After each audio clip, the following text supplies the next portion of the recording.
প্রথম একটা কাহিনী দিয়ে শোনাই।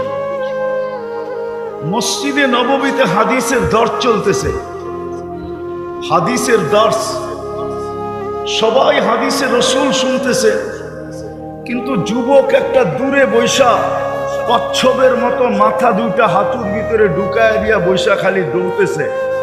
খিজির আলাইহিস সালাম বারবার দেখতেছে।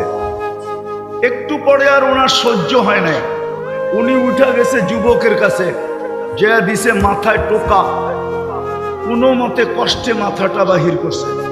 তো জিজ্ঞাসা করছে, ওই যুবক, দুনিয়া হাদিসে রসুল শুনে তুই এখানে বৈশা বৈশা কি শুনোস? তো যুবক জবাব দিতেছে, শোনো, সবাই আব্দুল হকের থেকে শুনে, আমি ডাইরেক্ট হকের থেকে শুনতেছি। বইলা মাথাটা আবার কচ্ছপের মতো ভিতরে ঢুকায় দিছে।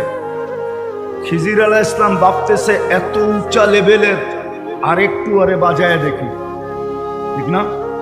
বাজানো বোঝেন তো?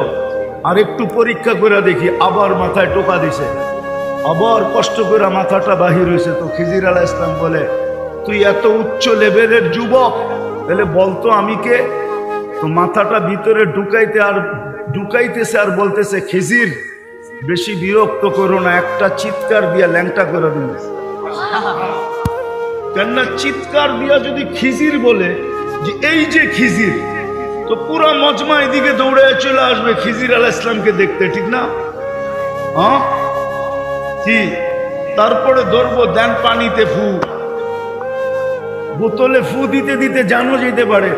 তো খিজির আলাইহিস সালাম বলে, সাল্লাম তু, মেনে নিলাম যুবক, বলি তুই ওই পর্যন্ত পৌঁছা গেছস।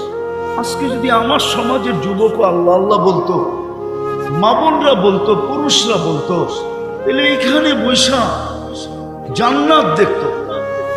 এই দুরবস্থা হতো না যে দুরবস্থা আজকে মুসলিম দুনিয়া।